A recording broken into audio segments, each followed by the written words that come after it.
vous êtes là. J'aimerais faire mon début de 3e capsule là, sur les adolescents suite à une demande spéciale. J'ai eu à chercher beaucoup pour savoir qu'est-ce que le confinement peut changer dans nos ados et, après de nombreuses recherches, pour la plupart des ados, ça ne changera pas grand-chose. Ils peuvent demeurer au sol, continuer à jouer sur une PS4, refuser pertinemment de vouloir aller à l'extérieur, mais il y a quand même des signes qui peuvent changer. J'ai remarqué dans les derniers jours que certains de mes adolescents étaient en mesure de faire maintenant une phrase complète et même des fois s'offrir pour aider. Vous allez essayer de ne pas me croire, mais vu que c'est des mineurs, je ne peux pas les filmer en action, puis dès qu'ils voient une lumière trop brillante, ils s'enfuient, que je ne pourrais pas les filmer pour vous le montrer. Mais pendant le temps en famille, c'est aussi le temps de pouvoir s'amuser avec les enfants. Une des choses qu'on peut commencer à faire, c'est des suggestions pour vous. On peut s'amuser en jouant des tours aux enfants. Voici quelques exemples.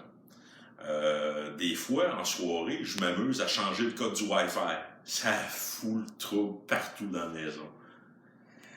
Autre exemple, c'est que en cachette, je vais sur la PS4 et je modifie le nom du joueur de mon adolescent, dont j'aime les Barbie ou tous des noms bizarres comme ça. Ça prend du temps avant que ça en rende compte, puis moi je ris en arrière. L'autre chose, c'est qu'on peut aussi changer de configuration de manette. Mais attention, ça s'adresse plus au père qu'aux mères, parce que je sais que la mère risque de se perdre en essayant de configurer de quoi sur un appareil électronique. Il y a aussi la discipline qui est quand même importante en temps de pandémie. Moi, j'ai un truc bien simple. Je laisse quand même assez couler les affaires. Si un enfant n'écoute pas, c'est simple. J'essaie de faire de mon côté un concours entre parents pour l'enfant qui n'écoute pas.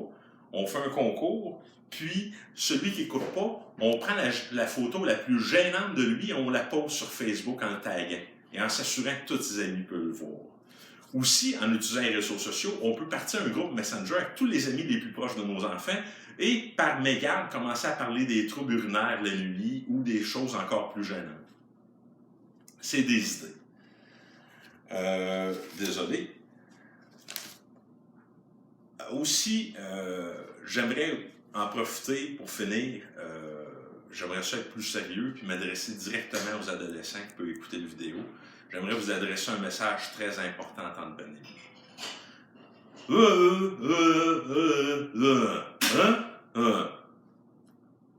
Merci beaucoup.